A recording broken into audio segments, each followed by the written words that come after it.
So I want to talk about the way that the way the universe works with abuse. I mean, from my own experience and from what I've seen, and with other friends who have gone through trauma early on. And it kind of, I want to talk about it because it's really a fascinating subject, and I think my own journey hopefully will help others too to sort of understand, having been at it for so long. And not that it's the answer, it's just my own journey, my own observations. So my friend who was abused in a different way, was physically abused, and I don't know if she was sexually abused, but there was a lot of physical abuse and trauma. And when we're abused, we kind of fragment, because it's nature kind of abhors, you know, being interfered with. I mean, nature has a particular sequence of events of how things happen. So when you're sexually abused or traumatized, you fragment, and so therefore you create all these different characters. It forms, it's the ego, compensations for, basically they're not compensations, they're survival mechanisms created for that environment in which it is absolutely impossible for the child to take on the horror of what's going on. And also its feelings aren't allowed to be expressed because there's nowhere for those feelings to be accepted or, you know, alleviated or taken care of. So if you hurt me or you hit me or you beat me with a belt, as it was in her case, then the person that's supposed to be looking after me, or I was sexually abused, the person that's supposed to be looking after me is the one that's hurting me. And so you think about it like on the savannah, like in a very primitive way, you know, everybody's waiting for the lion and is kind of sitting, you know, figuring out how to protect each other so they don't get eaten. You don't expect the lion to be in your cave and to be the very person, when you're completely vulnerable and helpless, to be the one that's threatening your life. A child cannot in any way entertain this. So it fragments, or again, if you're sexually abused, anything that does not fall in compliance with the natural order of things. So in her instance, she fragmented, you know, she's got like a tyrant, she's got a whole busload of different characters that she built, and that basically kind of own her in a way, because they organized her whole life, because they negotiated for her childhood a way of surviving. So that person, and we are all in the same way, we build a person to survive that environment, and that's when we're coded, because the child believes this is the world, these people, what they're doing is the world, because they're too tiny, they're too powerless, they're too vulnerable, they're still in the twilight of consciousness. So you're going to build different compensations. Parts of my compensation was, you know, powerlessness is power. Like if you shut the fuck up and do what they say, there's something powerful, you'll survive. It's a sort of mechanism. That's one of my own things. Basically, don't show up, you know. The way the environment I lived in was, you know, do what we say or you're dead, basically, or, you know, you're going to get beaten up or you're going to get abused. Something's going to happen if you do not follow our instructions. There's no negotiating. It's just shut the fuck up and make us happy. I mean, that was basically the kind of the ad line of my family. Shut the fuck up and make us happy and make us look good, because we're kind of like, you know, people who think they're peasants and they're no one, and they need to, and I need to be someone. I've got this major narcissistic issue that I feel like, I'm talking about them, I feel like nothing therefore you can make me something. And that involves, they own your life, they own your body, they own who you are, and it's all done in a very kind of, you know, apparently loving way, but it's not. It's basically, that's the bottom line. And so my thing was, oh, I've got to be coy and powerless and pretend everything's okay and look good for them and, you know, make them feel good and do well at school. It was all to alleviate them, whilst all the time my own suffering and my own horror that I lived, and my feelings were completely unavailable to me.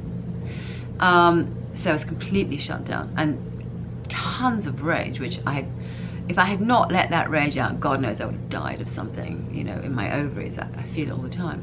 So, but again, going back to what we do. So she built the whole character, busload of characters, the tyrant, that they're all these people that are trying to, you've built, and what they're doing is protecting the person that hurt you.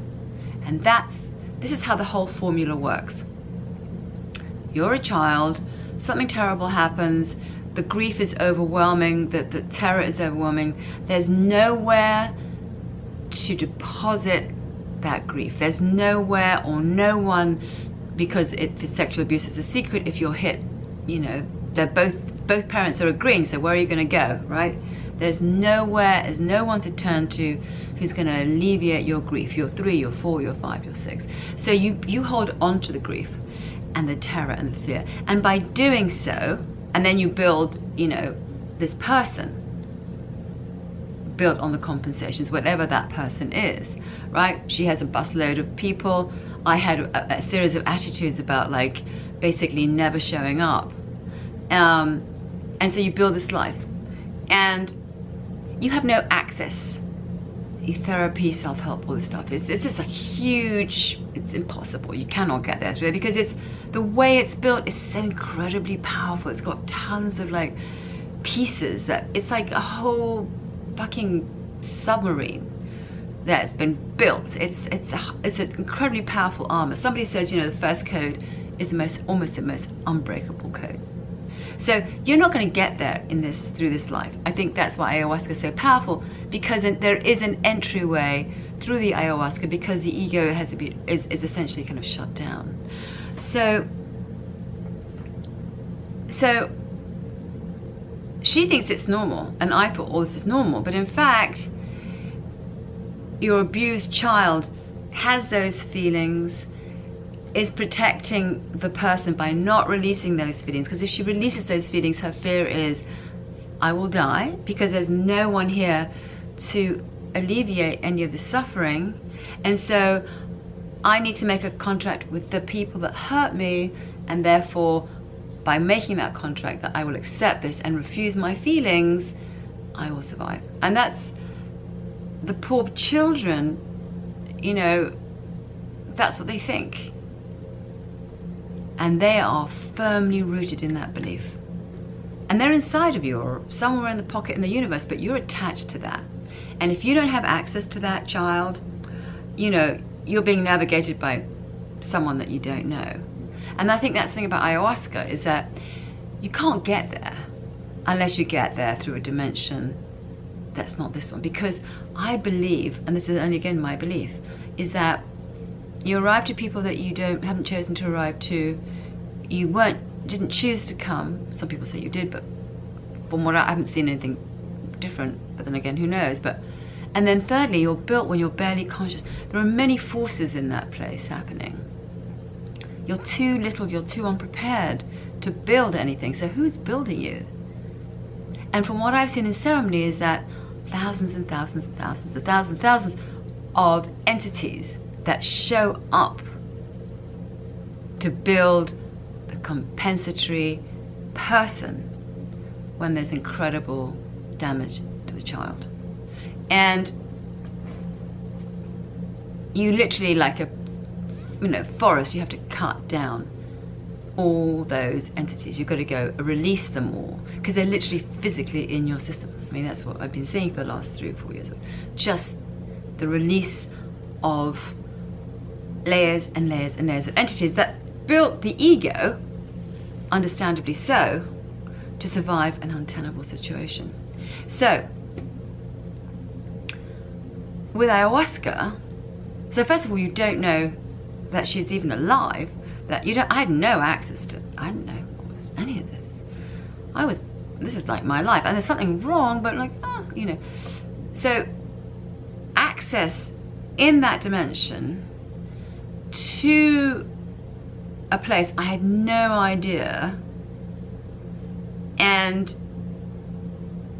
recognizing that she was in fact kidnapped, that she was in fact taken hostage, and that in fact those feelings that she had refused kept her paralyzed with the person she was protecting, who was the parent, and she wasn't letting go of any of that code. Because the minute she lets go of that code, there's a potential for death. Now, in the meantime, there's several layers that you have to get through. First, there's the ego, which is like my friend's case. She's got 10,000 people on a bus, the fragmented pieces of herself. There's a tyrant, there's a lover, there's all these different people that show up to organize chaotic mess. They're also chaotic, but they're able to somehow organize her life. But again, she's not free, because all these characters that she has that are part of her existence and are always negotiating life have been built in the furnace of hell. So they're not building a life based on this in the same way that I'm not building a life if I'm thinking of myself as a powerless, coy, I've got to be in a tyrannical situation, because that's what life is, to exist. That's not this life. That's the life that I coded, and the life that I was born, the people I was born into. In the same way that she was born into the place where she was, which is where she was beaten up, and, you know, belts were pulled out, she had to choose belts, etc., to be hit. You know, she fragmented because of terror, and then she built all these people. And I fragmented, and I built this other person. So the first layer is to understand, you know, who you built, and then to access the child. And she does not want you to come in. She will do everything to resist, because she thinks that she's going to die if she lets these feelings go. And what happened to me last week on Friday was she finally let the feelings go. She finally was convulsively upset, convulsively so grief-stricken. And that grief was the thing that was anchoring and refusing for me to grow and to live.